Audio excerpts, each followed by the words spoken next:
All right. Good morning, everyone. I hope you're doing well. Thank you so much for your contributions to the summer school so far. I've been dipping in and out of various seminars and lectures, and it's been absolutely terrific. So thank you.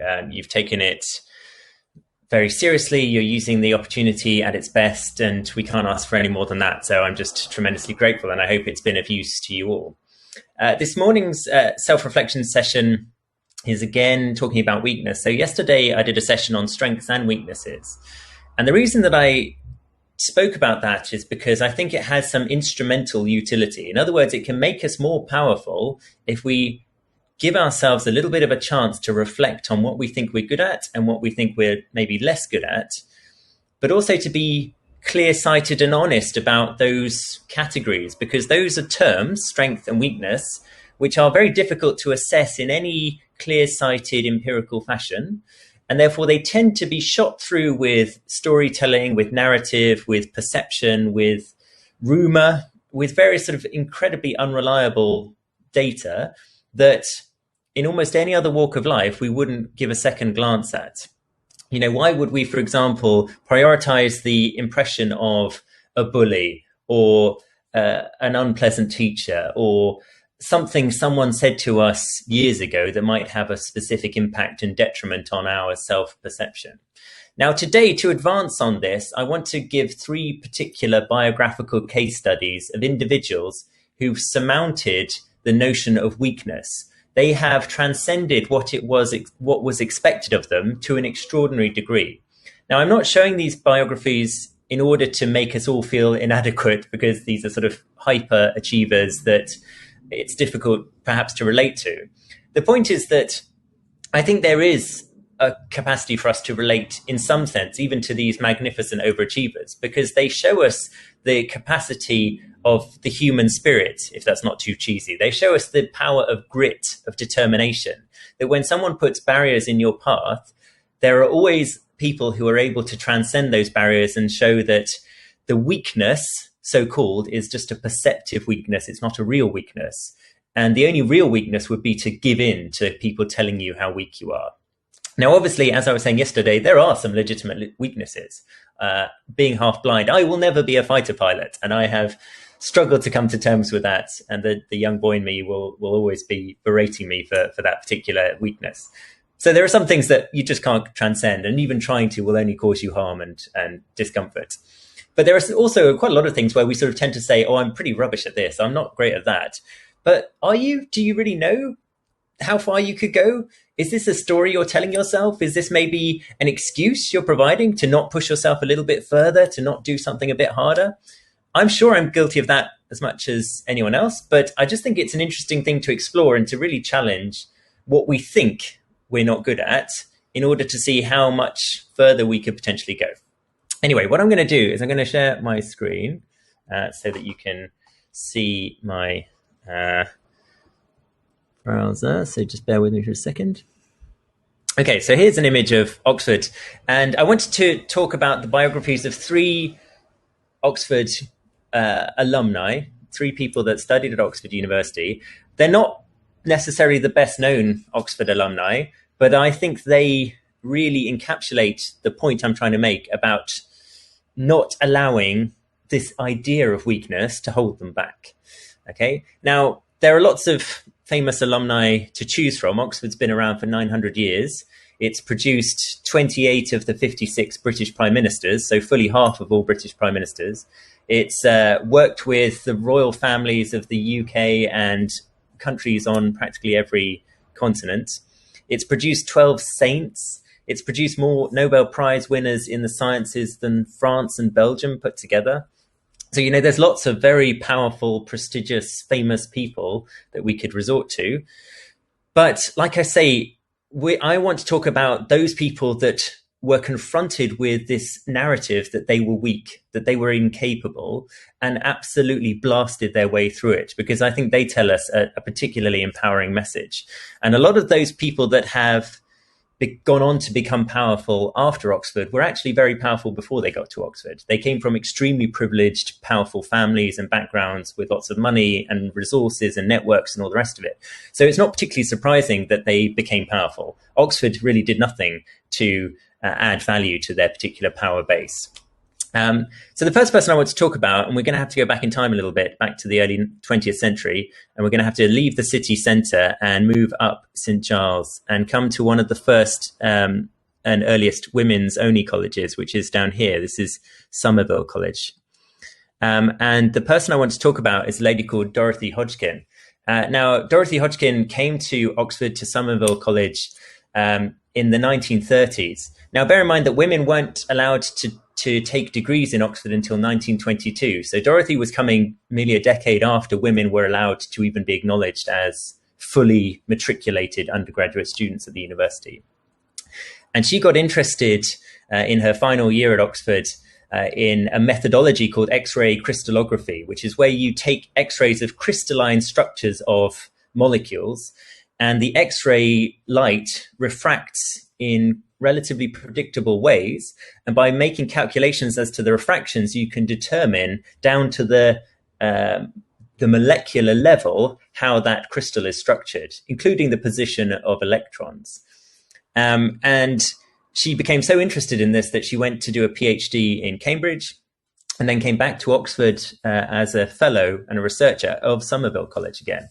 And there she carried on her research, and ultimately she did the mathematics of working out how the X-ray refracted through these crystals. And it would have been painstaking handwritten arithmetic mostly, rather than what we can do today with modern computers, to work out the structure of penicillin during the Second World War. And then after the war, insulin and B12, vitamin B12. Now, these were such groundbreaking achievements for any scientist, let alone a woman, that she was the only ever female recipient of the Nobel Prize from this country, from Britain. And that no one else has achieved that. And she did so despite having, from the age of her 20s, such severe rheumatoid arthritis that it actually inhibited her ability to do the lab work and the mathematics required to do the calculations. So we're talking about someone who was told that women can't do science, someone who within her lifetime was told women aren't allowed degrees, someone who had a physical disability and who nonetheless went on to win the Nobel Prize in chemistry for a groundbreaking discovery that has almost certainly impacted your life because it's affected the way we can mass produce medicines like penicillin. So it's an absolutely astonishing achievement. She stayed at Somerville for most of her career, and she taught another undergraduate chemist called Margaret Roberts, who you probably know better as Margaret Thatcher, the Prime Minister. Now, Margaret Thatcher is another example of someone who transcended a lot of the perceptions of weakness in her time. She's a more controversial figure, I'll grant you. But Margaret Roberts, who went on to become Margaret Thatcher, was an undergraduate student in chemistry at Somerville. And just a slight sort of non sequitur bit of trivia, Margaret Thatcher is the only Prime Minister we've ever had that had a STEM degree, the only one. So despite Prime Ministers constantly banging on about the importance of STEM degrees, we've actually literally only had one out of 56 who's been so trained. Anyway, let me stop sort of wittering, and you can hear from Dorothy in her own words. The practical application of your work then might mean the end of such diseases as leukemia, or a breakthrough in cancer, or what? I thought either of them were really effective in leukemia or cancer, though there are possible lines from the B12 research into these fields. But I must admit that my work isn't so strictly connected with usefulness of these compounds, except insofar as additional knowledge of any of these biologically very effective substances might help us to understand processes going on in nature and so to control them.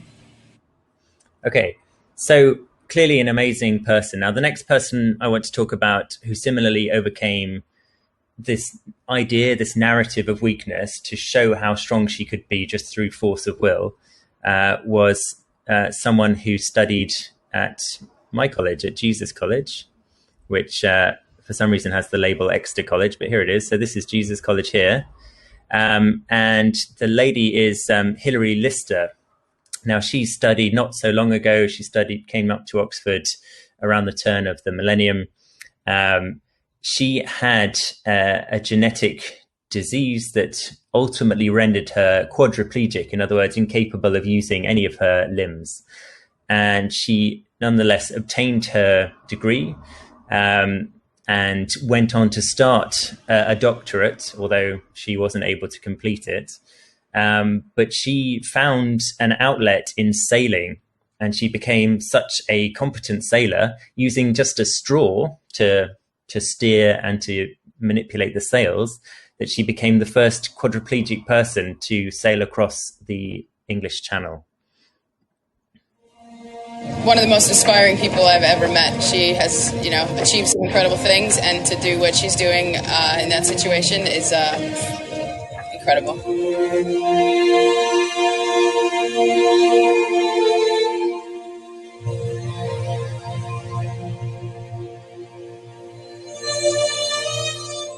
When I'm on the water, it's the only time in my life when I decide where I want to go, when I want to go there, and how I'm going to get there.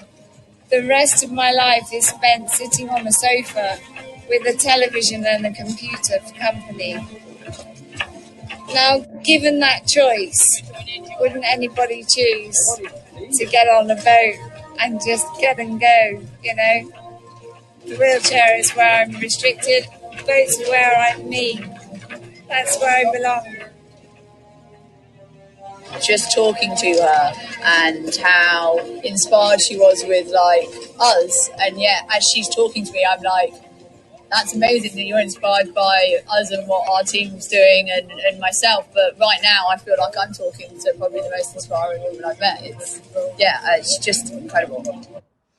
Okay, so pretty amazing. She sadly has now succumbed to the disease and has died, but is a very, very important person, of course.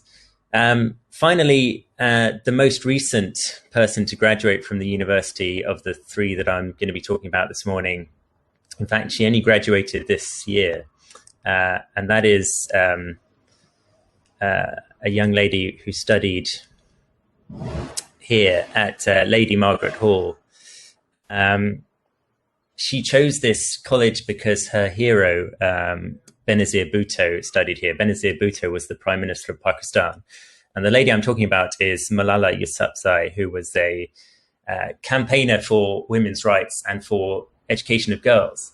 Now, her story, of course, is probably better known to many of you, but still bears repeating that this is a child who was shot in the head by the Taliban for her work in promoting women's education. And she was rushed to the UK for emergency treatment. She went on to survive, and then she came to study at Oxford. She studied the degree that I teach for, so philosophy, politics, and economics. So I sadly wasn't able to work with her, but my friend Udit, who is a lecturer at Jesus College, did work with her. He was a politics tutor. And he said that she was lovely and very down to earth and humble and hardworking, but she had amongst the most unusual excuses that he'd ever come across from an undergraduate as to why she wasn't submitting her work on occasions, which included having to rush to Los Angeles to be on the Jimmy Kimmel Show, which is really not something that I've ever heard of before from an undergraduate. Anyway, she went on to win the Nobel Prize for Peace, and here's her very moving testimony there. I'm proud, well, in fact, I'm very proud to be the first Pashtun, the first Pakistani, and the youngest person to receive this award.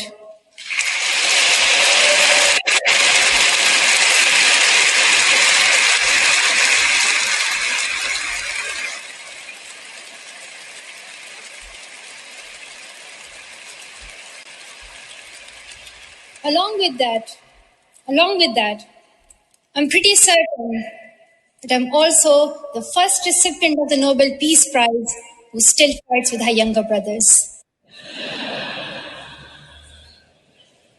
I want there to be peace everywhere, but my brothers and I are still working on that.